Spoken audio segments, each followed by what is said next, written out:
This is Module 4. We're going through Example 2, Part D.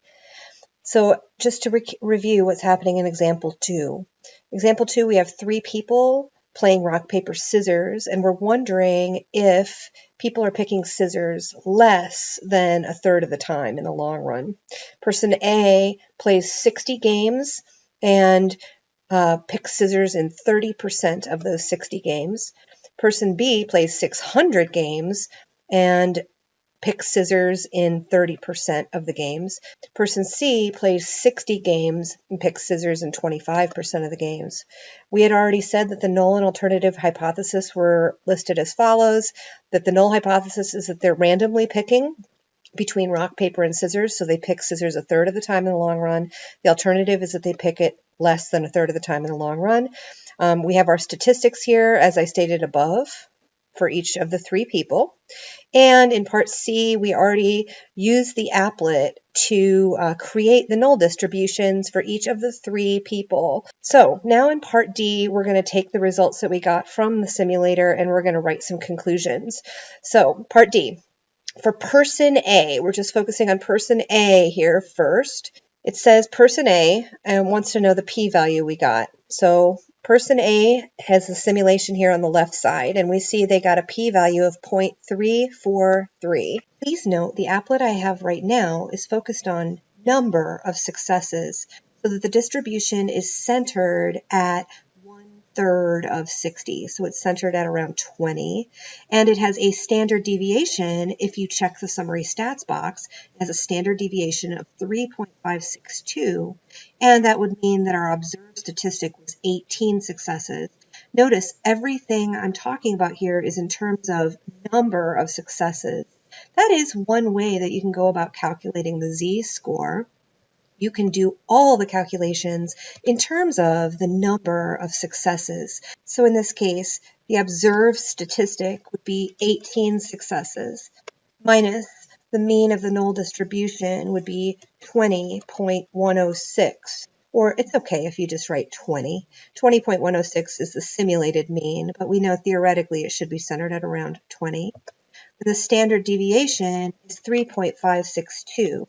Again, I'm getting that 20.106 as the mean of the null and that standard deviation as of the null from the summary stats. If you do that calculation, you will find it is equal to negative 2.106 divided by 3.562. When you divide it out, you'll get a z-score of approximately negative 0.6. Note, though, you could also do this entire calculation using the proportion of success instead of the number of success.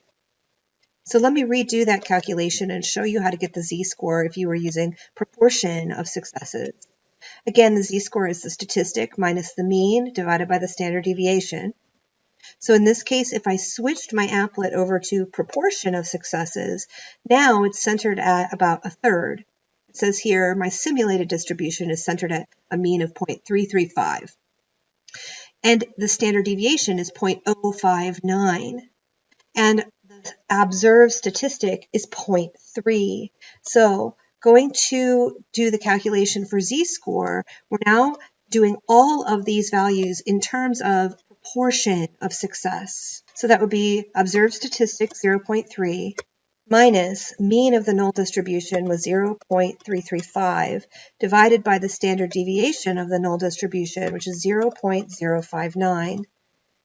If you do that calculation, you will get negative 0.035 divided by 0.059, which is equal to negative 0.6 when you divide.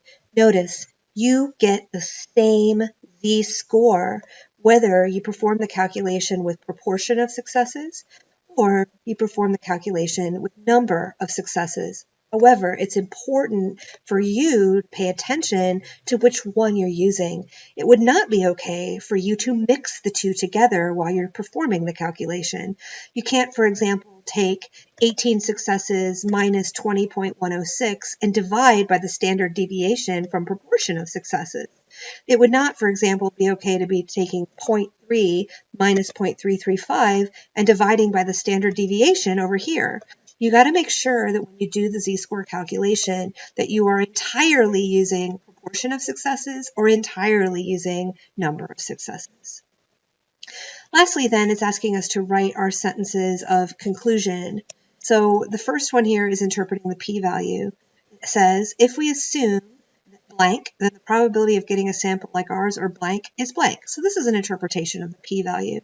So it's saying if we assume the null hypothesis is true, then the probability of getting a sample like ours or more extreme is the p-value. We just want to write all that out in context. So in context, it would read, if we assume that people are picking scissors randomly, that is, a third of the time in the long run, then the probability of getting a sample like ours or less is 34.3%.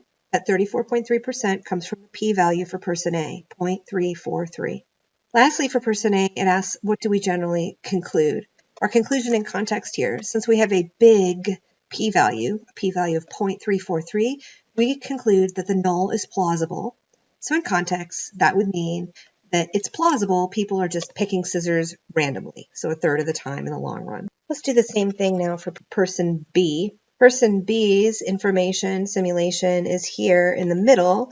You got a p-value of 0.043. In order to do the standardized statistic, again, I'm going to show both methods of finding the standardized statistic. One where we use the number of successes and one where we use the proportion of successes. So going to the simulator for person B, here I have it. I hit summary stats. I am right now using number of successes. It says if we use number of successes, it has a mean of 200.040. It has a standard deviation of 11.831. Those are all number of successes. And in that case, our statistic was 180 successes. So when I add those values in, we have a statistic of 180 minus the mean of the null was 200.04 divided by the standard deviation of the null, which was 11.831. I got a z-score of negative 1.69. If I now repeat all of that, but I switch everything to proportion of successes, I should get the same z-score. So in the applet, I switch to proportion of successes. Now notice the mean is 0.33333. That makes sense. That was our hypothesized value for pi. The standard deviation is 0.02. And our observed statistic was 30% of the time the person picked scissors, so 0.3. Putting them in the z-score calculation, I have my statistic 0.3 minus the mean of the null, 0.33333, divided by 0.02, which is the standard deviation of the null. And my calculation came out to negative 1.67. Please note, the reason these are slightly different is just rounding difference, because we're using 0.3333, and I might have plugged in a slightly different value than what I had over here in correspondence. But they do come to the same conclusion. For example, if you just rounded to the 10th place, they would both be negative 1.7, and they would be exactly the same if we actually used the same rounding on both.